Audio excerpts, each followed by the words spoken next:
जय जय मोदी, हर हर मोदी, जय जय मोदी, हर हर मोदी। क्या आपने कभी सोचा कि एक स्वस्थ लोकतंत्र और एक अंधभक्त मानसिकता के बीच कितनी पतली रेखा होती है? आज यह सवाल पूछना इसलिए ज़रूरी है क्योंकि हाल ही में प्रेस क्लब के मंच पर जो दृश्य देखने को मिला वह सिर्फ हैरान करने वाला नहीं बल्कि लोकतांत्रिक मर्यादा को झकझोर देने वाला था।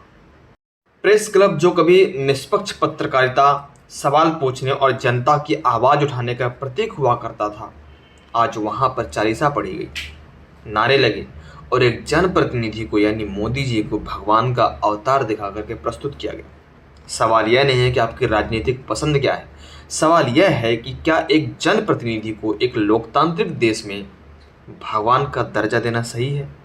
अगर आप एक जनप्रतिनिधि को भगवान का दर्जा देते हैं फिर आप उससे सवाल नहीं कर सकते, आप उसकी घटिया सिस्टम पर सवाल नहीं खड़ा कर सकते, आप उसके घटिया व्यवस्थाओं पर सवाल नहीं कर सकते। तो ये हमें सोचना पड़ेगा। संविधान के तहत जनता के द्वारा चुना गया प्रतिनिधि जनसेवक होता है, यानी जनता का सेवक। उसका काम नीतियां बनाना, काम करना और जनता के सवालों का जवाब देना। लेकिन जब समर्थक और चाटुकार लोग उन्हें भगवान बनाने पर तुले होते हैं तो असल में वो नेता का सम्मान नहीं कर रहे होते बल्कि लोकतंत्र की बुनियादी सोच का अपमान कर रहे होते हैं। भगवान से सवाल नहीं पूछे जाते, केवल प्रार्थना की जाती है।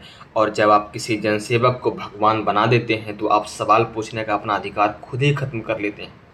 महंगाई, बेरोजगारी, स्वास्थ्य और शिक्षा, इन सब पर जब सवाल पूछे जाने चाहिए तब अगर चालीसा पड़ी जाएगी तो जवाबदेही किससे तय होगी? ये कौन सा राष्ट्र प्रेम है जो सवाल पूछने के बजाय अंधभक्ति सिखा रहा है? सोचिए, अगर किसी देश की जनता सवाल पूछना बंद कर दे और चाटुकारिता को ही देशभक्ति मान ले तो उस देश के लोकतंत्र का भविष्य क्या होगा? नेताओं का काम है देश चलाना और जनता का काम है उनसे सवाल पूछना। नेताओं को भगवान का दर्जा देकर उन्हें जवाबदेही से मुक्त मत कीजिए। चाटुकारिता और सम्मान के बीच का अंतर समझिए, अपनी थोड़ी सी बुद्धि खोलिए। बाकी आपकी इस घटना पर क्या राय है? क्या एक लोकतांत्रिक देश में किसी जनप्रतिनिधि की पूजा सही है? आप मुझे अपनी राय कमेंट बॉक्स में बता सकते हैं।